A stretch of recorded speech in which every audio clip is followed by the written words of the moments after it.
Hello and welcome. It's 10 a.m. on Thursday, the 6th of November. You're tuned in to our mid-morning newscast right here on ARIRANG TV. Thanks ever so much for joining us on this rather gloomy day here in Seoul. I'm Mark Broome. Let's take a look at what's making the headlines.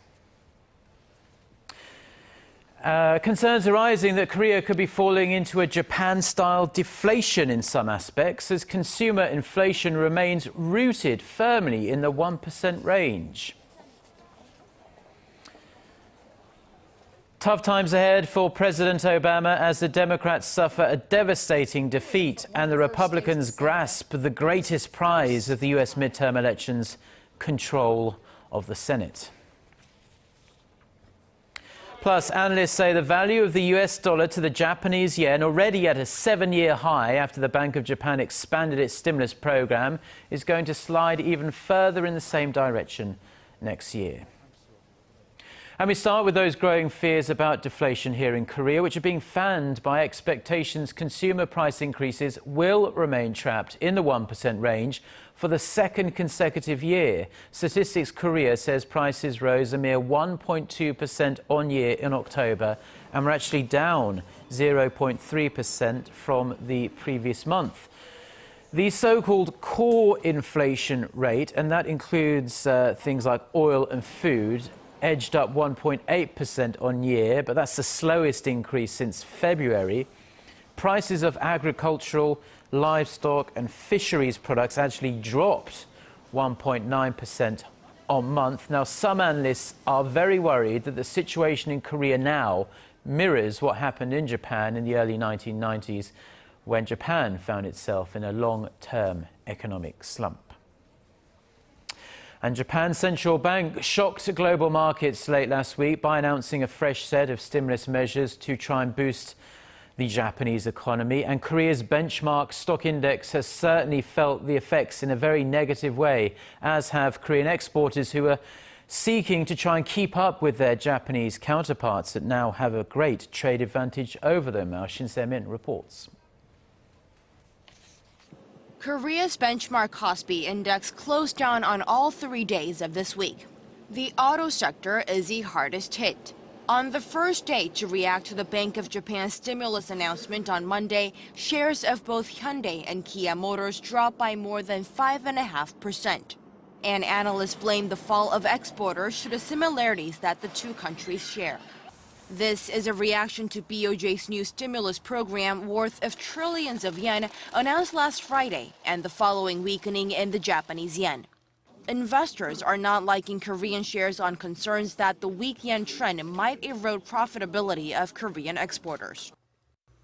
Both Korea and Japan overlap in many ways, starting with its industrial structure.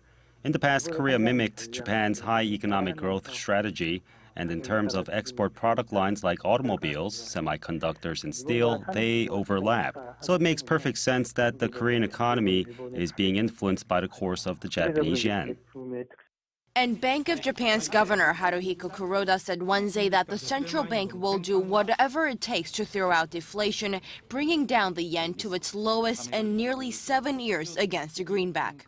The Korean won also fell to a new 9-month low at 1,083.61 against the greenback. Shin Se-min, ARIRANG News. And while we're on the issue of the Japanese yen, there are mounting projections that the Japanese currency will weaken even further against the US dollar to even hit the 120 level within next year. This after the Bank of Japan surprised the markets by increasing its monthly asset purchases to try and boost the economy. Now, strategists at JP Morgan predict the dollar would rise to 120 yen from 110 yen by the third quarter of next year, amid worries, of course, the yen is going to continue to depreciate even further. Credit Suisse and Canada's National Bank Financial also forecast the dollar-yen exchange rate to rise to 120 yen for every dollar from its current level of around 112. Meanwhile, the Korean government is seeking ways to actually block Japan from extending its stimulus program through international cooperation.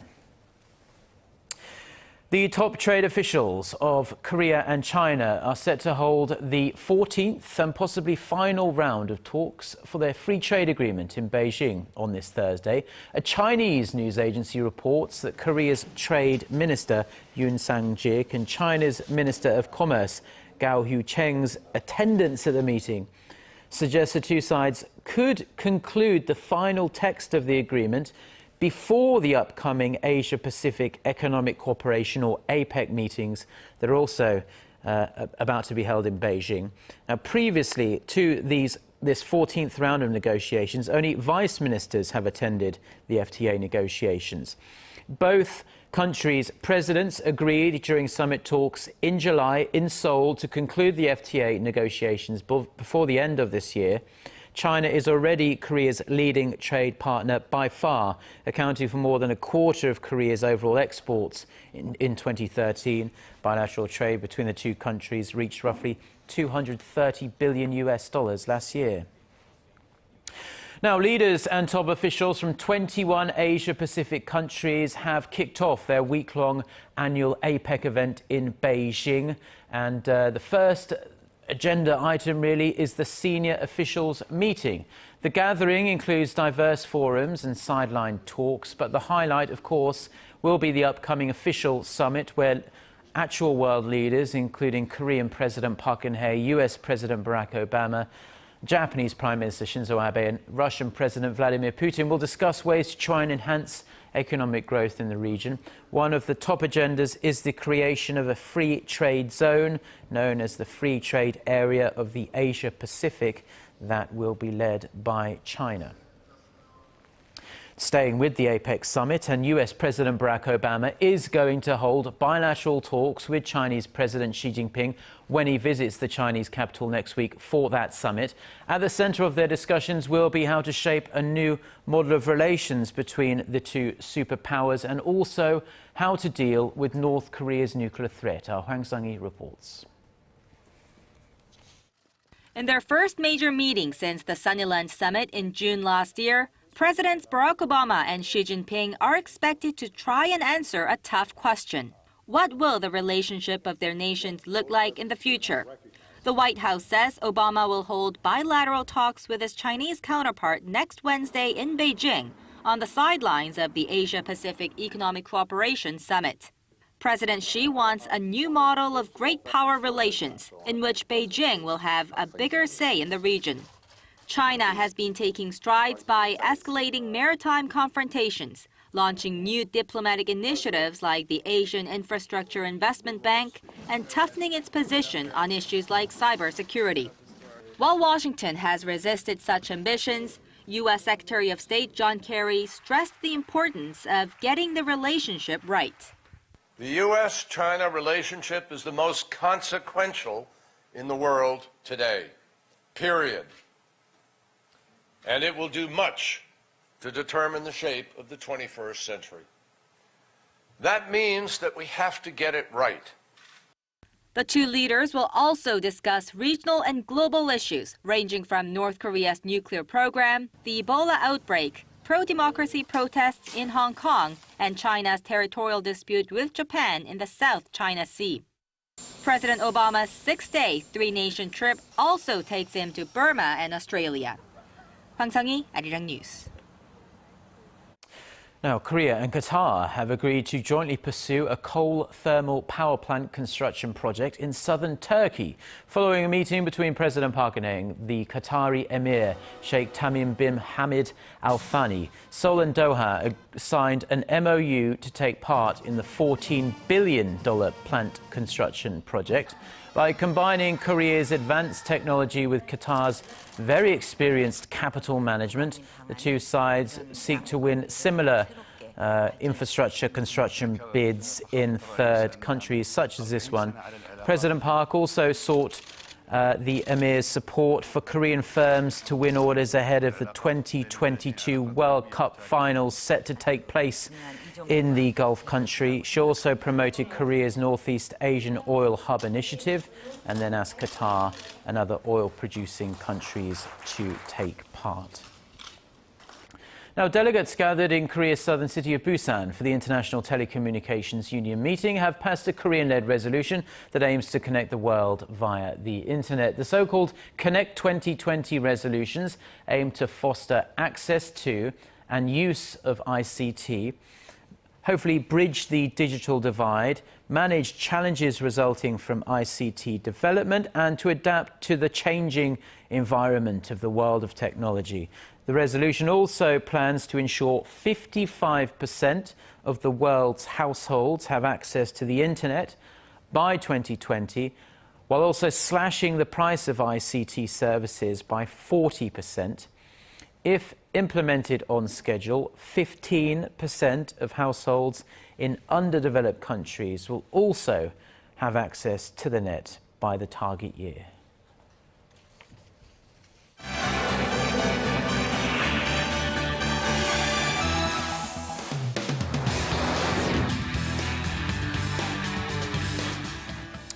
Now, it was a huge win for the Republicans in America's midterm elections, and this completes a power shift in Washington. For more on this and the rest of the global headlines we're following on this Thursday morning, we're going to connect, as always, to our Eunice Kim, who's standing by for us at the News Centre. Good morning, Eunice. Good morning to you, Mark.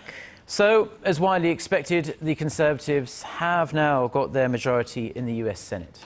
Right, and not only did they take at least 7 of the needed 6 seats in America's upper chamber, with some posts still yet to be called, but they also took 14 House seats from the Democrats to make up the largest showing of Republicans in the lower chamber of Congress since World War II.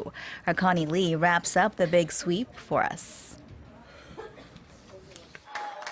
It's a big win for Republicans. They now have full control of the U.S. Congress. And I just want to tell you right now that with your help and God's will, we will change the direction of our country.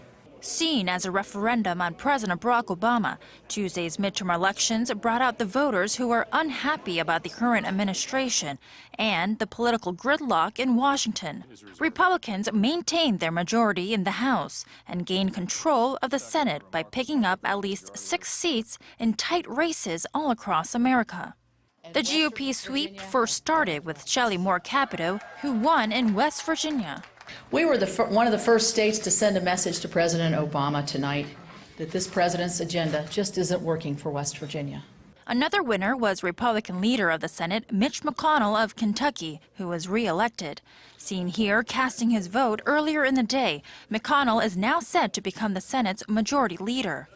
Analysts have been predicting a Republican victory as President Obama's approval ratings have hit their lowest levels since his inauguration. According to the latest Gallup poll, Obama's approval rating stands at just 42%, with 53% disapproving of his job as president. When the Republicans officially take over the Senate in January, it will be a tough final 2 years for the Obama administration. As of now, it's silence from the White House. But President Obama is set to make a public statement on Wednesday. Connie Lee, ARIRANG News. And President Obama did break that silence just a handful of hours ago. Facing the press, the U.S. leader said he viewed the results of Tuesday's midterms as a message to Washington to get the job done. Addressing the political gridlock at the nation's capital and the people's frustration over it, Obama said he got the message from those who voted and the 2/3 that did not. He pledged to work with the new incoming Congress and welcomed Republican ideas for governing together. President Obama is set to host both parties' leadership at the White House on Friday. And earlier, incoming Senate Majority Leader Mitch McConnell also promised cooperation and ruled out government shutdowns in the next 2 years, while warning that veto showdowns were possible if Congress fails to see eye to eye with the president. McConnell and other elected lawmakers begin their post in January. Turning to other news now, tensions in Jerusalem have turned deadly once again after a Palestinian rammed a car into pedestrians near the holy site of Temple Mount, also known as the Al-Haram al-Sharif compound by Muslims. About a dozen people were injured and a policeman killed. The driver, a member of Hamas, was shot dead by police. Israeli Prime Minister Benjamin Netanyahu called it incitement by a Hamas and the Palestinian Authority authority.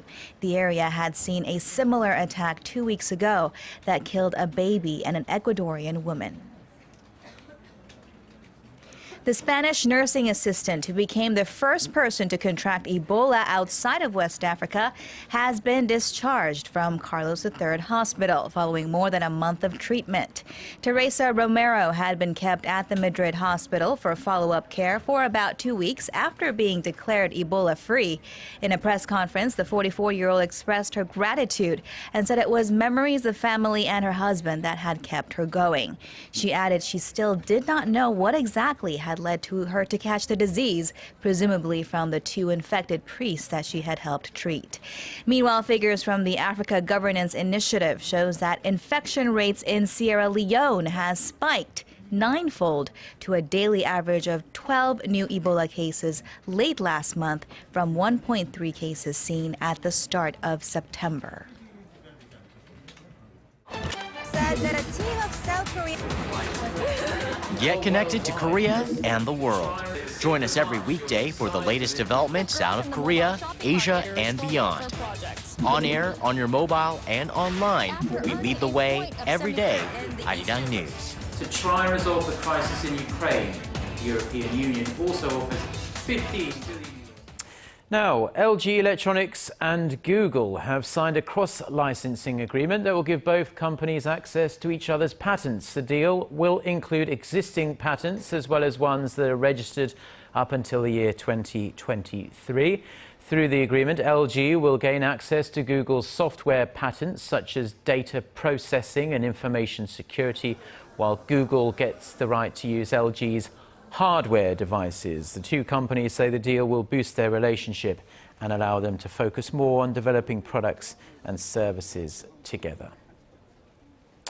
Now, Korea is very well known for its chaebol or conglomerates like LG that dominate the domestic economy, but that leaves little room for new startups to flourish here in Korea, unfortunately, and that is shown very clearly in a new report that says more than half of newly established companies in Korea were new affiliates of conglomerates. Connie Kim reports.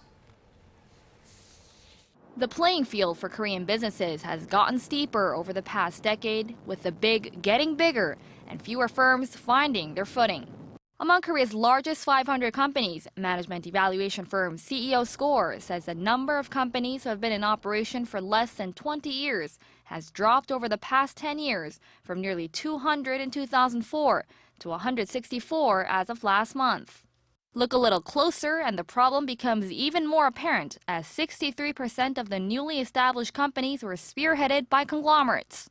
Over the past decade, more conglomerate affiliates have been created compared to startups, and the environment that nurtures new businesses so they can start from scratch has deteriorated.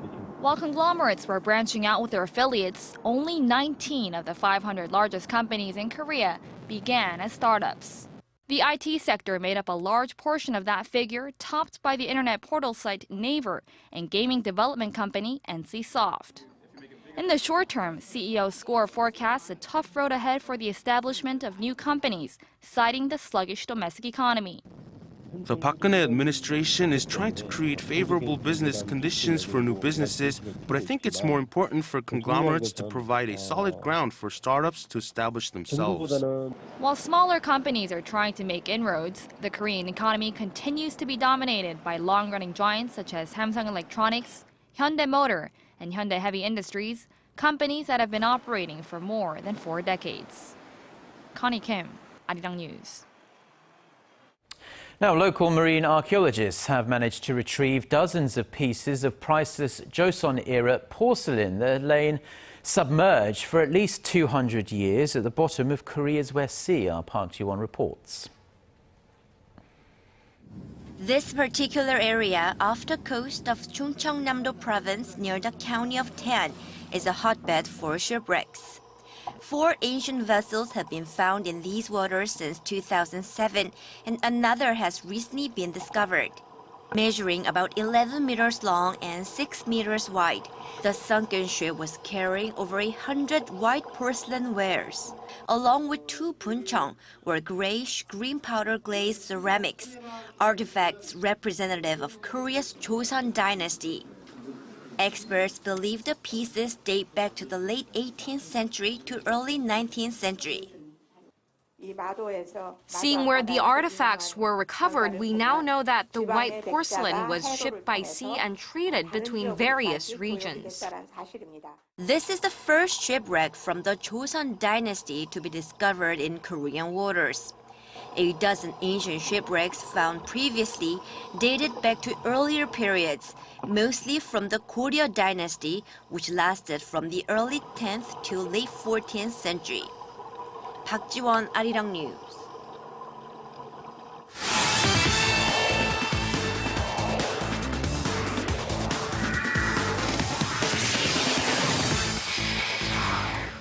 And a good Thursday morning to you all as we kick things off in the PGA, where the Captains Day event took place in Incheon on Wednesday for the President's Cup 2015, which is now less than a year away. Now, with the U.S. team winning 8 of the past 10 President's Cup, international team captain Nick Price stated that they've got a lot of work ahead of them, adding that he's excited to have Chae Kyung-ju as the vice captain of the team. Meanwhile, 8-time PGA Tour winner Chae Kyung-ju stated that he'll do his best to promote the event so more and more people will know about the event and be a part of it. Now, the biennial event started in 1994, and the 2015 event will be its first in Asia. And now shifting over to Game 2 of the 2014 Korean Series between the Nexen Heroes and the Samsung Lions, with Nexen up 1-0 in the best-of-7 series. So let's take a look at the highlights from last night. And going into the game here, Samsung strikes first with Chae Tae-in's RBI double to left center. Yamiako Navarro scores, and it's 1-0 Samsung. But in the second inning, Yamiako Navarro with a man on deep to left field. Gone, his second home run this series, and Samsung takes a 3-0 lead. Bottom of the third inning, we go over to the Lion King, Lee Seung-yup. Make that 5-0 Samsung as the Samsung Lions continue to crush Henry Sosa. Now, Park Byung-ho would add a solo shot in the top of the fourth inning for Nexen, but that's all the offense for them as Samsung evens the series with a 7-1 victory. And now moving over to Wednesday night's KBL action, the Ulsan Mobis Phoebus rallies to beat the struggling Anyang KGC 73-69, while the red-hot Seoul SK Knights and the Busan KT Sonic Blue faced off. So let's take a look at the highlights. Now, the SK Knights take control early on the game, taking a comfortable 23-11 lead after the first quarter before heading into halftime with a 34-28 lead. Now, despite KT trying to change up their offense in the second half, SK led by Aaron Haynes' 14 points and 9 rebounds hold on to the win. This one, 72-61 for their 5th straight victory. And now finishing things off with some domestic volleyball action over in the V-League, starting off in the Women's League, where GS Kartex took on Korea Expressway. Now, GS Kartex off to a great start here, taking a 25-22 first set win before Korea Expressway, led by Nicole Fawcett, take the second set 25-16. But GS Kartex's Sarah Pavan putting up a game-high 30 points, including 5 blocks in the game as GS Kartex wins the next 2 sets for a 3-1 victory. Meanwhile, over on the men's league here, Urikar taking on OK Savings Bank. This match a lot closer than expected as OK Savings Bank takes the 4th set after being down 2-1. But the decisive 5th set, despite Robert Landy Simone's 40-point effort, Urikar outscores OK Savings Bank 15-12 for a 3-2 upset win. And that's going to wrap it up for me. This has been SJ. Have a great rest of the day and see you guys again for your sports needs.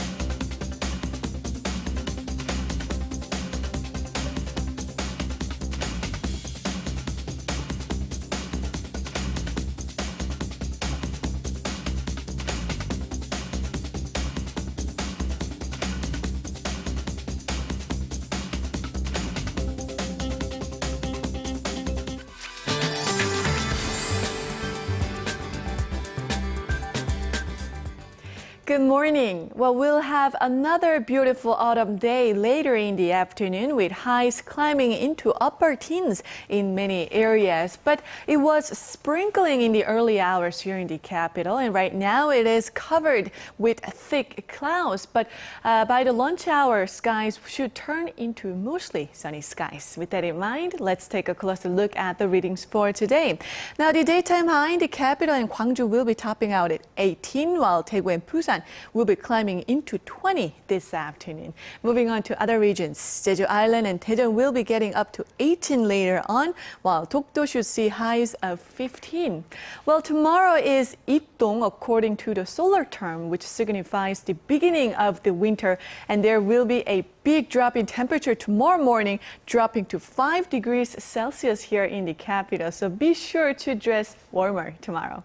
That's all for Korea, and here's the international weather for viewers around the world.